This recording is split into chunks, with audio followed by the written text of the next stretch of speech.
like running imperialist dog. I'm Megan Kamrick. I'm news director at KUNM. I used to work at PBS. Sometimes I still come on there. I'm a huge fan. Why the title, Amy?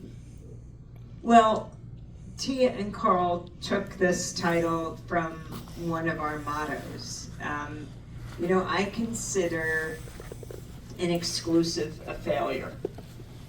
That's really weird for journalists. I just need to let you know that. If no one picks up your story and you're the only one, that is not what I consider a success.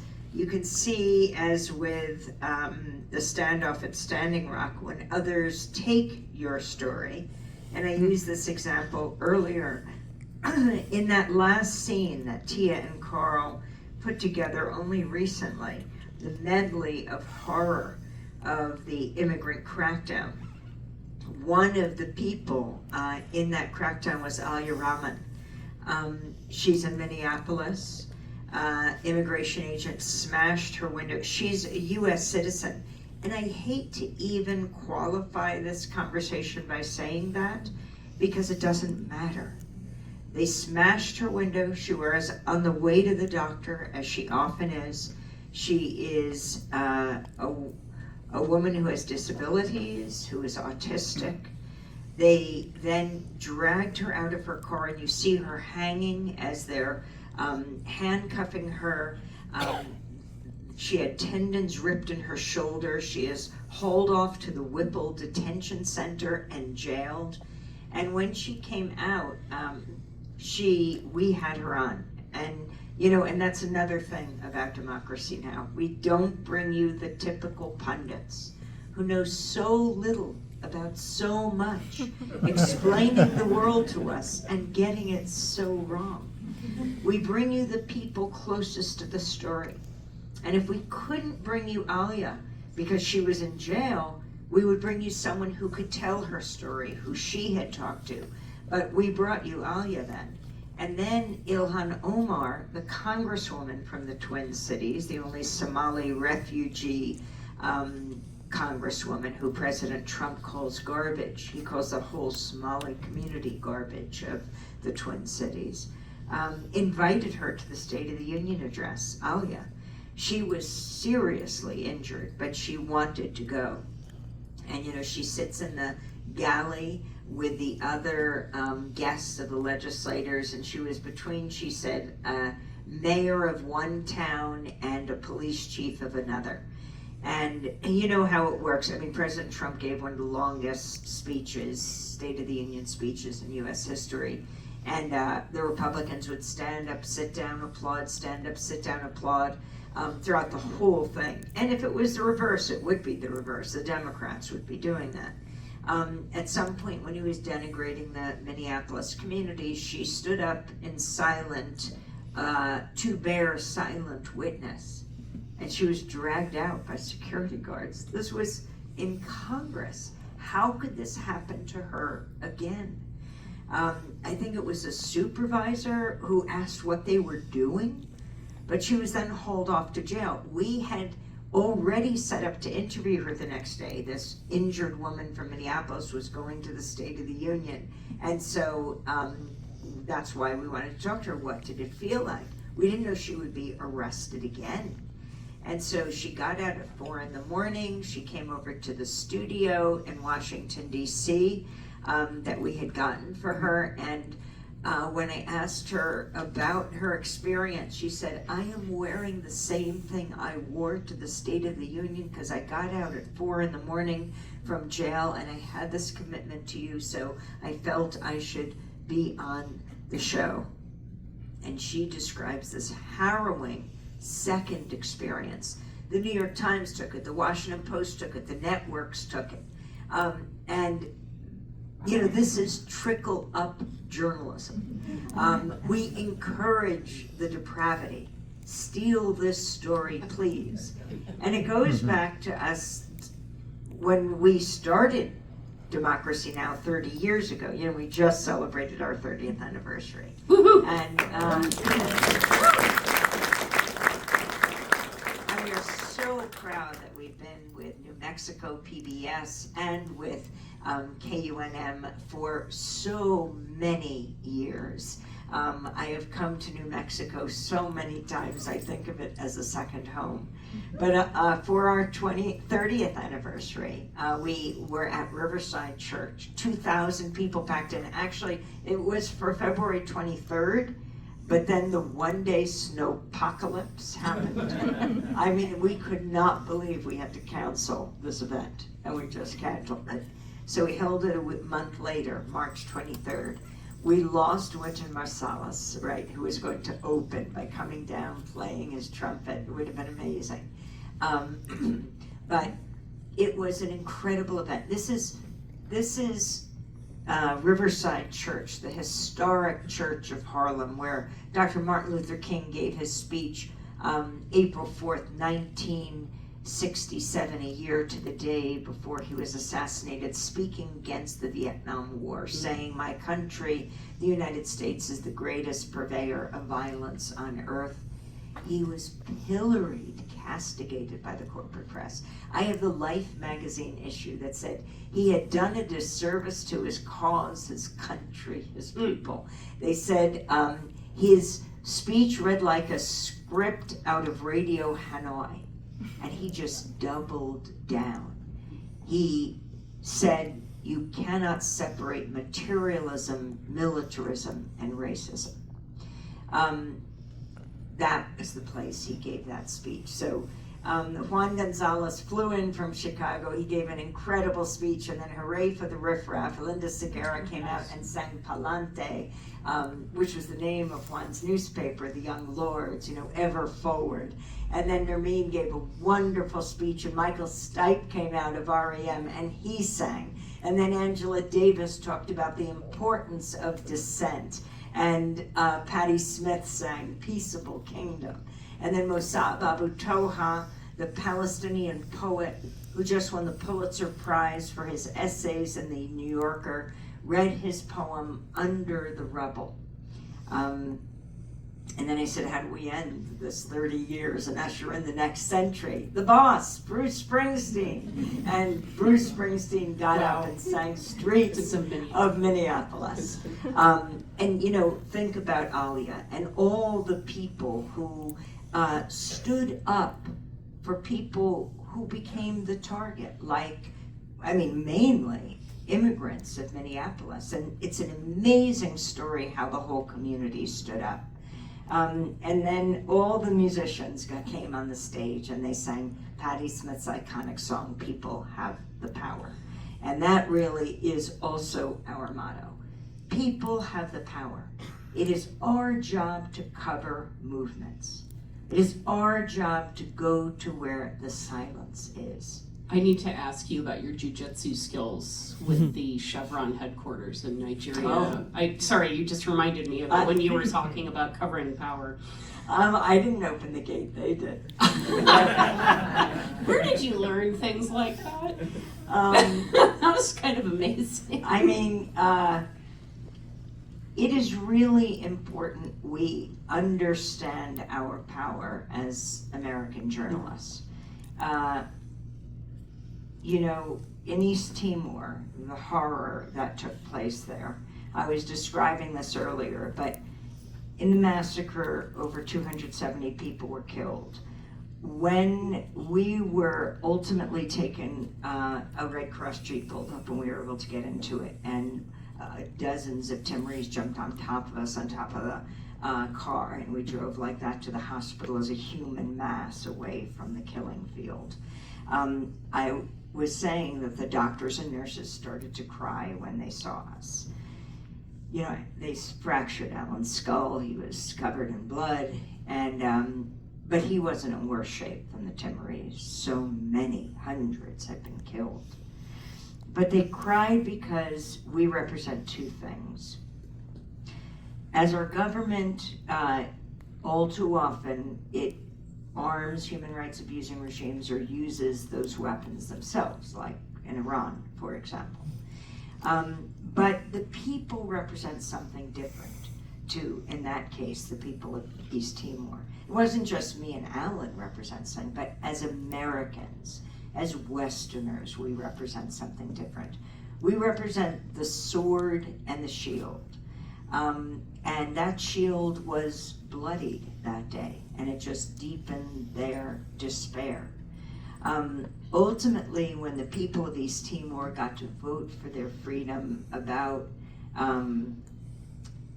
8 years later, 1999, the UN sponsored a referendum for them to vote whether they want to be a part of Indonesia, which had been occupying them for a quarter of a century, or be free. I tried to get into Timor twice through Indonesia. They deported me, they caught me twice, but Alan was able to get in. And he documented, and he would call in to WBAI in New York, and I would be there it's when I got my first cell phone, because I just was staying there all day and night to pick up the phone. But I saw outside they were selling these phones that didn't have to be attached to a wire or sit in one room. I thought, wow, I could go down the street and get a call. I could go home and get the call. That's when I got my first cell phone. And it was really your reporting when you it got was out not of. just our reporting. I mean, it was, first of all, the bravery of the people of East Timor. But nobody was paying attention. And a grassroots movement grew up all over the United States and Canada, demanding the U.S. stop arming the Indonesian regime. But this issue of what we're seen as the sword or the shield, when the people of East Timor voted for their freedom, and Indonesia burned East Timor to the ground as they left, killed another 1,000 Timorese. Timor was under UN supervision for 3 years, and then in May of 2002, they became the newest nation in the world. And I was able to get in then without being caught by the Indonesian military, because I came through Australia, and Alan was able to go there, and there were 100,000 people standing outside of Dili, the capital, in a place called Tasitolo.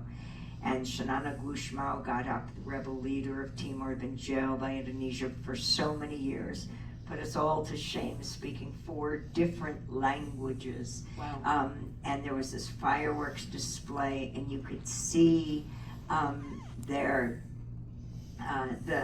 you could see the light of the fireworks display reflected in the tear-stained faces of people of East Timor.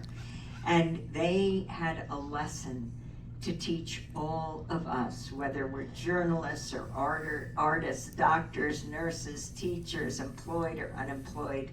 We have a decision to make every day, whether we want to represent the sword or the shield.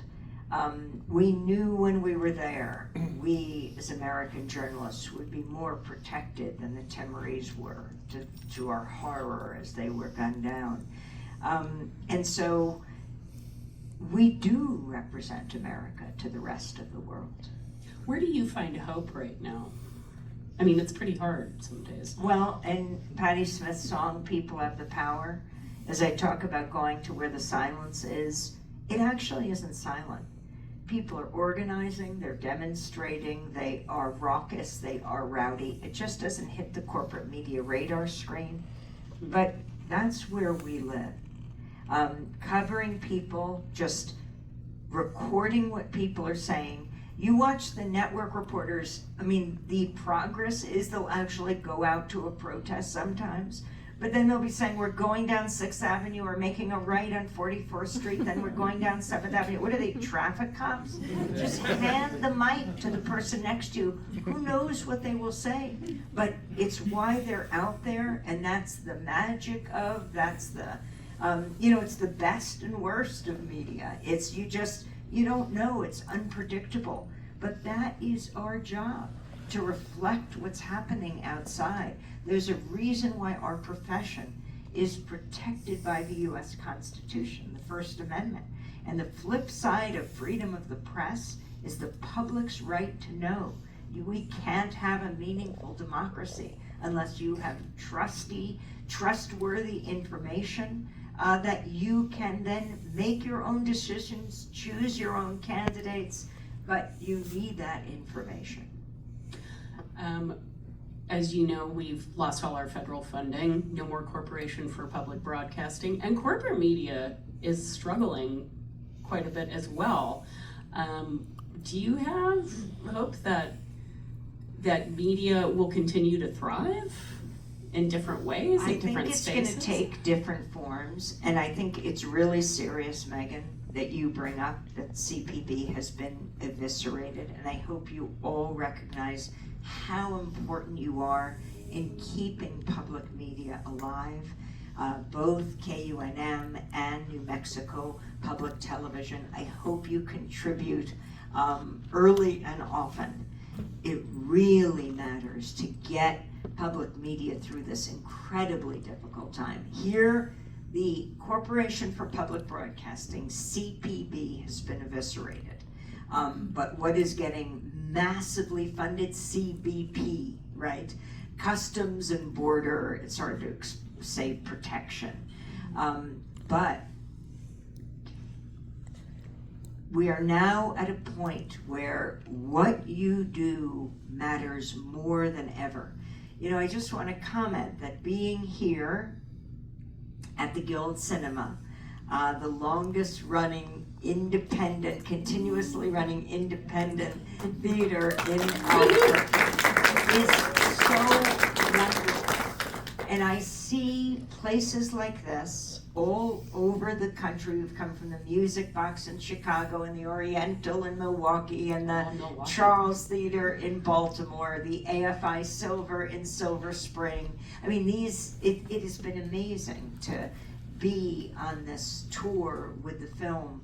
But these independent cinemas, together with independent television and independent radio, also public access TV, under enormous threat as cable companies try to use the fact that people are cutting the cord as an excuse to cut their support, because public access is funded in a different way, and it's by the cable companies because they get a monopoly in a town, and so they had to give back, and public access is a way so many people have learned television. Young people have gotten access to video. Public television, public radio, cinemas like these, public libraries, all of these places I see as sanctuaries of dissent. And dissent is what will save us. I worry about how people are consuming right now. The Pew Center does a lot of research on journalism. Found that, I mean, social media is the primary way now people get information. Now, there's a lot of, we're on social media, PBS is, you guys are, we're just part of the scroll. And when I talk to younger people, they don't know what to believe because it's all mixed in with the dreck. Absolutely. And I don't know how to rise above that, say like, yes, but you need to look for the things, the trusted things that are trying to tell you the truth. Well, before I answer that, I realize I have not, usually I am with one of the directors, Tia Lesson and Carl Deal, and they are a big deal, and I just want to comment on them and then answer this question.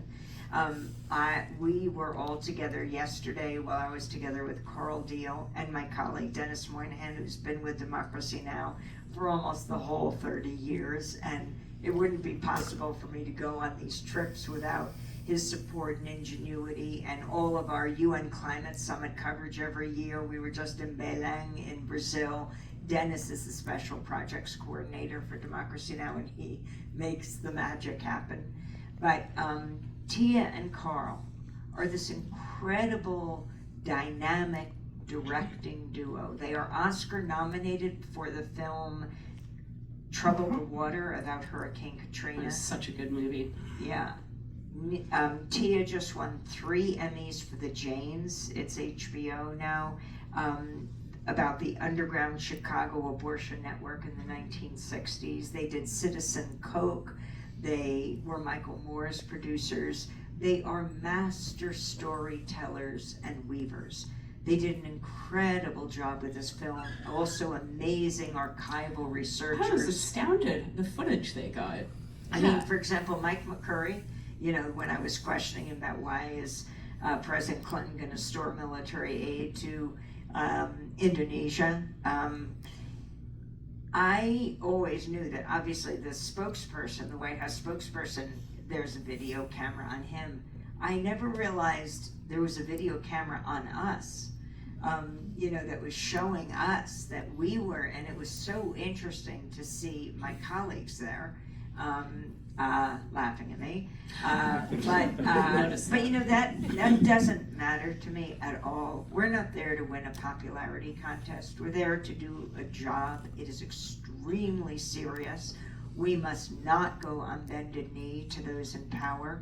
And for those who say, you know, Juan was saying that I just don't care about you know, the fact that I have access cut off to me. I call that kind of access the access of evil. You know, right? Play on the axis of evil, right? Trading truth for access is not worth it. If you go in there all the time and ask softball questions that your editor the next day say, what did you ask today? And you can say, yep, the president or a spokesperson answered, it's just not worth it. I think the other journalists were asking that day about President Trump's golf clubs or something. It just, you know, when you have, when you think about the privilege of holding the mic, and you've come from a place where so many thousands of people have been killed, all of that just fades away, and you just know you have to get an answer. But on the corporate media front, Megan, I wanted to answer your question because yes, we're all in this together. And kind of what I call the inshitification of the internet, yes. Basically. Yes. You just can't quite say that on no. The radio, although yeah, we have to, even when books are titled something, you have to beat the title. But, you know, 30 years ago, you could see on C-SPAN, I was raising these questions about corporate media and consolidation. And, you know, those in the corporate media, there's so many good people who go into it, who, as journalists who work for the networks, believe, well, I'll have a larger platform, I can reach more people, and I appreciate that. And, you know, as I was always raising concerns, some would say, can you lay off a little bit? And now they're saying you cannot shout loud enough about this. So much damage done to journalism in this country. But I want to talk about Stephen Colbert for a second, since this week is the end of his reign, 11 years on the Late Show, as President Trump continually demanded he be fired. And then he got some bosses who acquiesced. And this is a bigger deal than just a corporate decision, because journalism is essential to the functioning of a democratic society. And when you talk about comedy and that's one thing, journalism, but we have a role in the media and to question those in power. And obviously that's what Stephen has done. And just to talk about the timeline, Trump demanding he be fired last year, and then the Ellisons wanting that first merger to take place between Skydance and Paramount, you know, Larry Ellison, and David Ellison, his son, the billionaire Trump allies. And so it's announced that Colbert will be leaving in a few months. And a week later, Trump's FCC approves the merger between Skydance and Paramount. But before that, Trump sued CBS for like $10 billion or something. Why? For 60 minutes editing a Kamala Harris interview. I mean, we all know as journalists, you interview someone for an hour, they don't shut up, and then you have to cut it down to 10 minutes. I don't know what I'm Or they have really great stuff, and it's to kill your darlings. It's a good thing Megan doesn't have to edit this interview. We do it all the time. What do you mean he's suing them for editing down the interview? And I really don't think Trump would have had a leg to stand on in court, but we'll never know because CBS settled, gave him $16 million. Now that's a lot of money, but it was chump change for the Ellisons because then they get this merger approved. Skydance Paramount, and now Skydance Paramount wants to merge with Warner Brothers Discovery. The shareholders just voted yes, we want to merge. This is a more than $110 billion deal. And you have David Ellison just holding a dinner a few weeks ago honoring President Trump.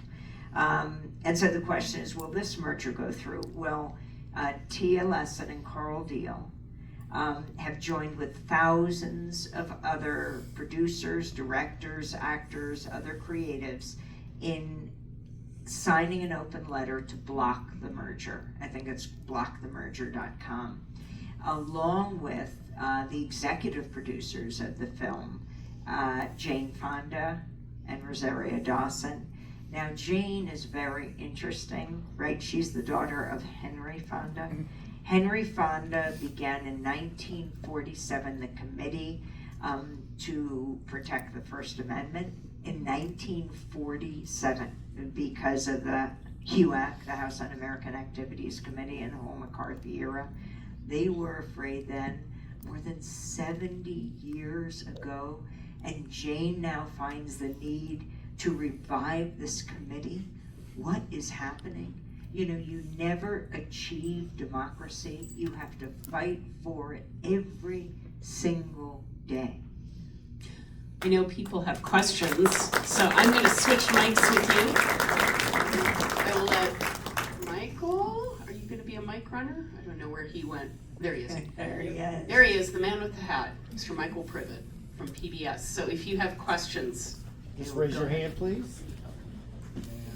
Oh, right there. Hello, my name is Erica. I first heard about you through following Leona Morgan, and she's doing a lot with stuff that has to do with nuclear. Yes. And I found an interview that you had with her on YouTube, and then I just started watching your show because I thought it was really neat that you were amplifying Native voices. Oh, I remember one of my interviews with Leona. We were broadcasting from Taos, New Mexico. From Los Alamos, from what used to be, I believe, the little schoolhouse. The Tucker Lodge. Where Gore Vidal, right? Fuller Lodge. Fuller Lodge. Where Gore Vidal Yeah. went to school.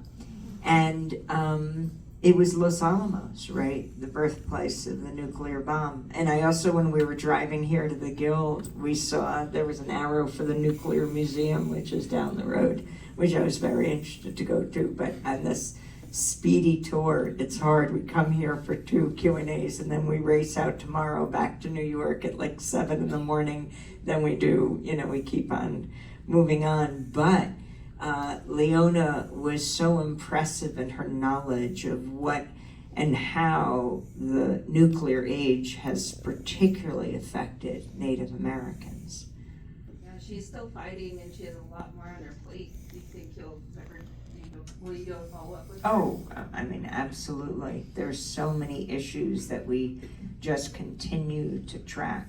And again, Leona is a person who is not your typical pundit because she knows something. She is steeped in the knowledge of what has happened with uranium tailings on Native American reservations. She has so much to teach us. So thank you so much for discovering us. Hello, Amy. So wonderful to see you and hear you. I'm working on a documentary called God, Guns, Gas, and Gaza. And the reason I'm even talking about this is because when I first started, it started a while back, like pre-COVID. And when I first started, I could handle all the footage. I could handle all the slaughter and the death and the starvation and stuff. and I can't anymore. And it's because when I first started, I thought it could make a difference.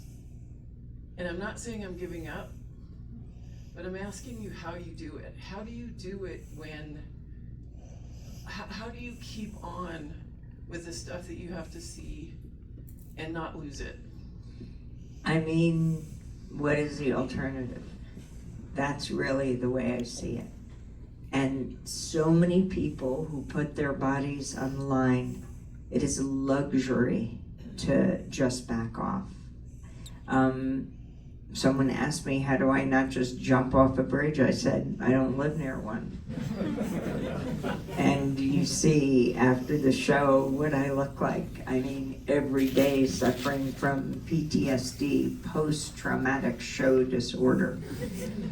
But I am also deeply inspired by the people I cover, by their relentlessness, by their capacity to organize. You don't have to do it alone. And we need a media that covers this. There's so much, I mean, there's often just debates between the far right and the right, or on issues of war, and I particularly saw this with Iraq, but you see it now as well. You know, the debate is, do we just bomb, or do we move in boots on the ground? Well, there is another question, and that is, should we be doing this at all? And all of these are very important questions. And we cannot give up. What do you say when people say, oh, well, that's an activist position? You're taking a position by saying that. By saying, well, or we could not go.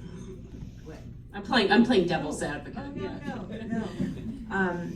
No. I think that is an absolutely critical position that has to be weighed. When these debates are happening, we have to really explore the full range. I see the media as a huge kitchen table, like my own at home, that stretches across the globe, that we all debate and discuss the most important issues of the day: war and peace, life and death, and anything less than that is a disservice to the servicemen and women of this country. They can't have these debates on military bases publicly, whether they're sent to kill or be killed. Anything less than that is a disservice to a democratic society.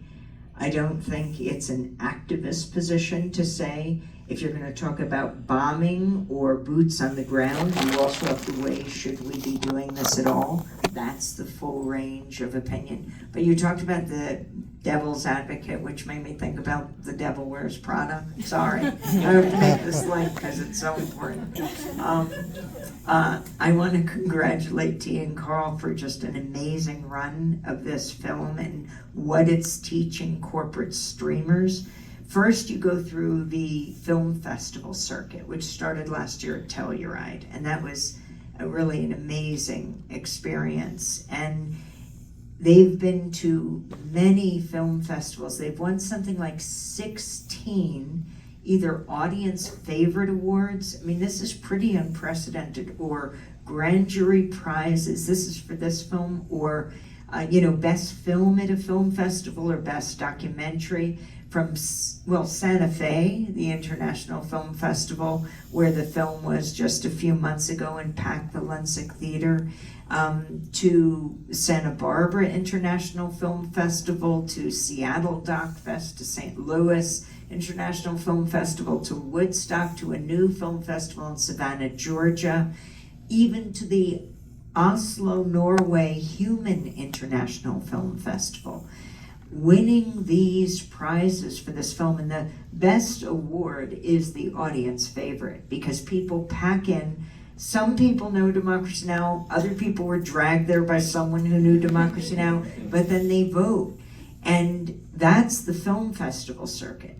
Then there's the houses, the cinemas being packed over and over. It started in IFC in New York. this independent film center that runs independent documentaries and films.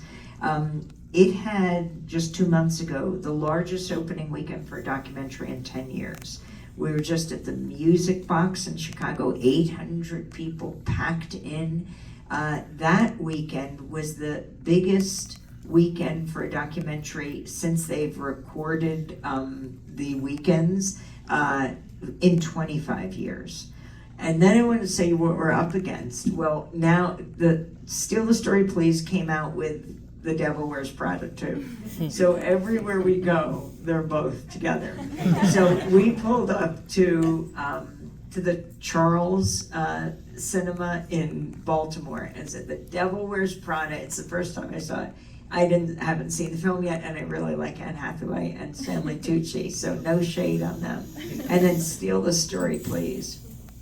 And I thought, the lines were out of the theater, it was packed, and I thought, no one is going to come to Steal the Story. And I walked in, everyone's talking about Democracy Now! We love the show, and so really we have this crossover audience with the devil. I was shocked. I said, no, we're coming to see Steal the Story Please. I said, really? And there, right above where they're selling the tickets, Steal the Story Please sold out.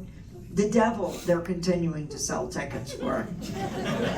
Then in Milwaukee, these cinema palaces in the Midwest, the Music Box in Chicago, an organist plays until the movie begins, a live organist. His name is Dennis Scott. In Milwaukee, 1,000 people. It's a Sunday afternoon, a gorgeous day. There's The Devil and there's Steal. And The Devil sold 79 tickets, Steal the Story 790 tickets. And yet, political documentaries can almost get no distribution in this country. You were talking about doing a film on Gaza. The film No Other Land last year that won the Oscar for Best Documentary didn't get distribution by any major streamer or distributor. It is getting increasingly difficult. Look, Tia's Lessons documentary, The Janes, did get picked up by HBO Max. What's going to happen if HBO Max, if Warner Brothers Discovery and Paramount merge? Could they just erase these documentaries, take them away? It's their property. Well, that's what happened to, I was listening to The Daily, and they were interviewing one of their journalists about the Michael Jackson movie that's out. Yeah. Those people some folks made a documentary called Leaving Neverland in 2019, and the estate sued, found a very obscure contract from part of the contract in the 90s. You can't see the film in the US, which I didn't know. So, yeah, we get used to seeing, I can see anything. I can pull up anything up. Not so much. And it's interesting because in this country, it's not talked about as censorship, right? It's not, someone said, we don't like this. They don't pick it up. So no one has the ability to get it. These are very serious times. And as these corporations increasingly merge, the platforms become more and more narrow. And do they erase what they already have? That's why they're signing on to this open letter, block the merger. And they don't see this as a done deal, all of this happening. We'll see what happens. But so this message that there is a hunger for independent voices even goes against their capitalist instincts if they don't pick it up, because there is so much demand. Now we're going to Sheffield in England and then to Belfast. It's the first non-Irish film that will open the Belfast Film Festival. So it's quite amazing, and we'll see what happens, but they're distributing it independently to let your friends know. So it's all up to you guys to let your friends know what cinemas. They are already in more than 150 theaters in the United States. Go to stealthestory.org and they'll tell you all the cinemas. And for each of you that bought a ticket today, think of it as buying 10 tickets because you bought your own. But those 9 other tickets you bought, those are tickets for other people in other cities because each cinema looks at the cinemas before whether they want to risk picking up a film and even whether here wants to extend the run. We were in yesterday, Denver, and the cinema we were in, the only independent cinema in Denver, the C Center, while we were there. Oh, thank you. Do you want to taste this first? Oh, no. Dennis is generally the taster. No, I think I'll stick to something more trusty, my Coca-Cola. No, that's not true. Never say I choose Coca-Cola over water, because I don't. Except I do right now. I have no idea if I answered that question, but go ahead. So how does it feel to be not the storyteller, but the subject of the story? Uh-huh. That's a very interesting question. When they proposed doing this, T and Carl, obviously it was a very painful decision. I'm an extremely private person. But the trade-off was getting out this model of independent media around the world, and that was really important to me. So I was basically saying yes to 2 stalkers to allow them into my life. But they over how many years? Several years, but they were Oscar-nominated stalkers. And actually, Tia and Carl are brilliant, compassionate, hilarious. They get the importance of independent media, and that was the most important thing. We're sort of film adjacent. We do TV, as you saw. We started on radio in 1996. 2001, 5 years later, we went on the first TV station, Manhattan Neighborhood Network, because it was in the midst of the 9/11 attacks. They wanted to do emergency broadcasting, and they were linked directly to that firehouse that we broadcast out of at the time, DCTV.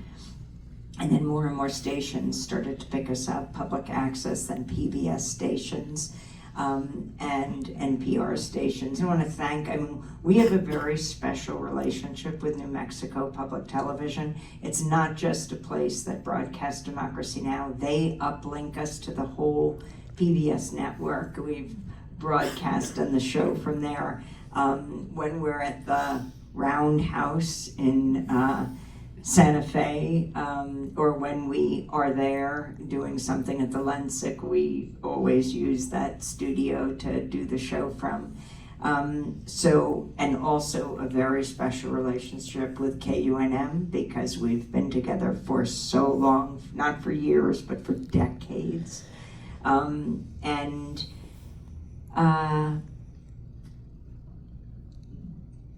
Even though we're film adjacent, I thought I knew everything about film stuff.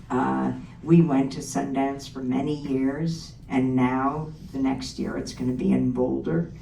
But I didn't understand the way the whole system works as much as I do now. And it's a different audience also, or some people are the same, but there are a lot of people who are there for that didn't know Democracy Now! And so it's a fantastic way to spread the word about this model of journalism: listener, viewer, reader supported media. And I just want to quickly say that, I come out of Pacifica Radio, founded in 1949 by Lou Hill, who was a war resister, came out of the detention camps and said, there's got to be a media outlet not run by corporations that profit from war, but run by journalists and artists. And that's how Pacifica was born. As George Gerbner, the founder of the Cultural Environment Movement, the late dean of the Annenberg School of Communications, would say, not run by corporations that have nothing to tell and everything to sell. that are raising our children today. And so KPFA went online in 1949, KPFK, that's in Berkeley, KPFK in Los Angeles, 59, my station in New York, WBAI 1960, where James Baldwin debated Malcolm X over the effectiveness of nonviolent civil disobedience, among many other debates and discussions.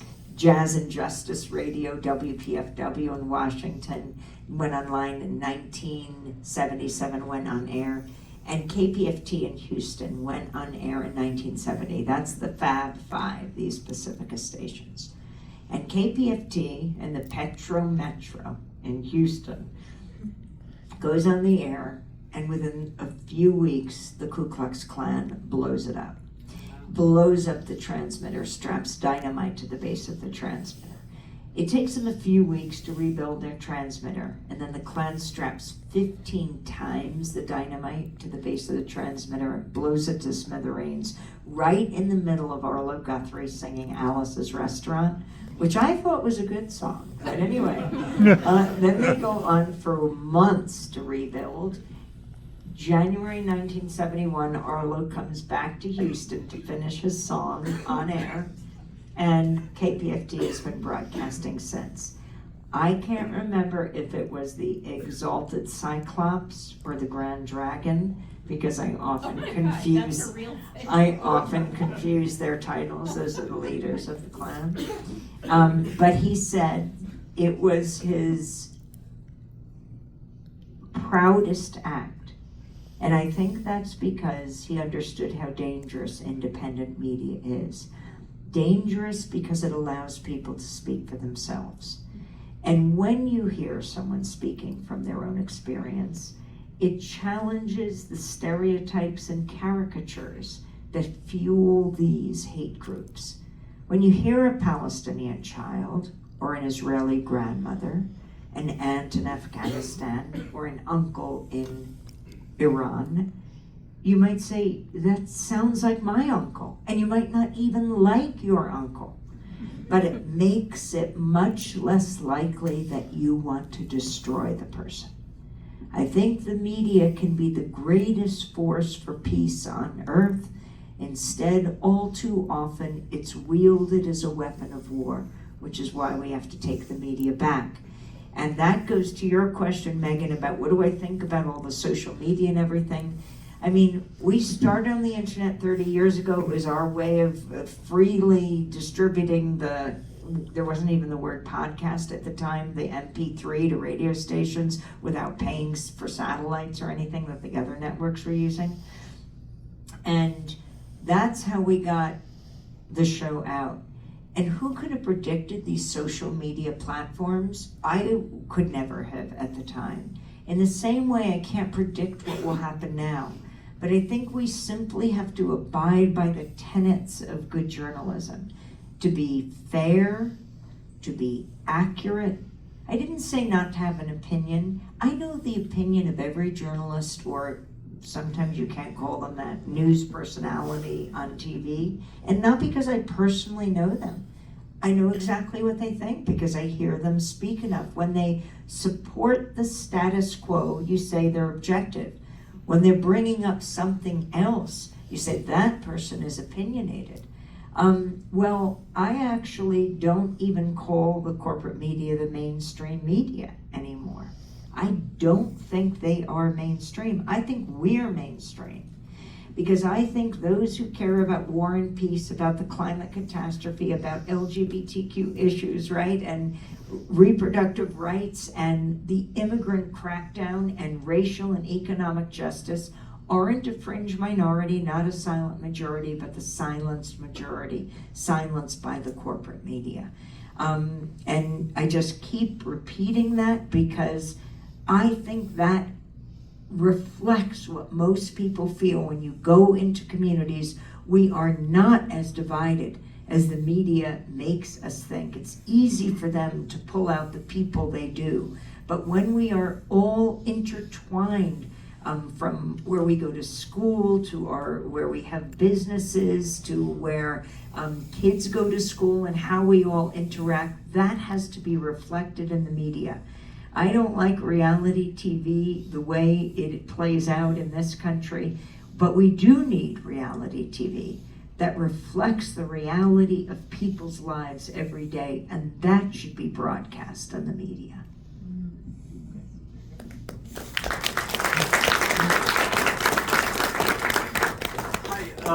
I grew up in Albuquerque listening to KUNM, and I started listening to Democracy Now! From the very beginning on KGNU in Boulder. I happen now to live in Eastern Canada, where I note that the film, there are not many screenings of the film. We just went to Canada twice in the last few weeks. Well, yeah, on the website. Toronto. Yeah, on the website, there are not many listed. And so I saw on the website there's a form to request the film. However, I don't officially represent any organization, so I just wanted to offer some information that I've gathered from some of the organizations about ways to screen the film in my region. I live in the province of New Brunswick, and so I just That would be great. pass it along to Yes, absolutely. whoever, yeah. And let me say that because Canada is another country, I'm sorry to inform you, it is not the 51st state of the United States. But it has a different distribution, and that's going to happen later, both internationally, and it isn't, it falls in the realm of international, at least the last time I checked. Because news, it's just coming to us at, obviously through a fire hose right now, and things are changing every 5 minutes. But quite seriously, yeah, it's in that other realm, and first they focus on the United States and then they focused on the rest. But I was responding to, interestingly, Democracy Now! Is on like 1,500 stations around the world, and we're on college and community stations in Canada across that country. And soon the film, I think, will be being shown, and we'd love to have your input. I'm not the distributor of the film, nor the directors, but if you go to stealthestory.org, as you said, there's a form to fill out, and you should put all that information. You can hand me anything, and I can get it to them. We have to wrap up soon, because one of the things we like to do is take pictures outside the theater next to, oh, by the way, that poster, oh, it's right here too. We can do it right on the stage, but no, we'll do it outside. That poster was made by Shepard Fairey. He did it just a few months ago. He's the guy he's a LA street artist who did the Obama Hope poster. He's actually doing a mural here. Oh, really? Yeah, I don't know if it's done. I think maybe down in the rail yards, but I can't remember. Oh, that's so interesting. So I got to go through his studio and his kind of museum, his gallery, and he focused for a week on this. He watched the film, and there's a poster outside. And one of the things you can do, how you can get word out, is if we take a picture next to it, you can post it and tag it, and it lets other people know, and that's really wonderful, and it's great for him to see his poster also out there. But it really does make a difference what you do and how much you speak it up. Don't ever take what you do for granted. Every action makes an enormous difference right now. Thank you so much, Amy. Thank you for all the work you do. Thank you all for coming. Thank you very much. Oh, we have to take, right before you go, we have to do one selfie, and they yeah. posted online. Then we might So need you your guys are the camera. 'cause background of my the phone- selfie. So you're the background of the song. Zazu really enjoys being a part of it. Zazu is, by the way, she's a news hound, but she's one of the leading paparazzi of our day.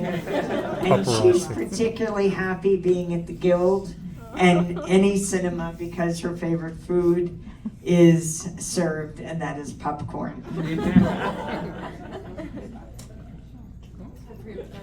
Yes, it's time for yourself. Oh, that's wonderful. Maybe get some. Yes, wonderful. Long arm, okay. Long arm of justice. There we are, thank you. Thank you.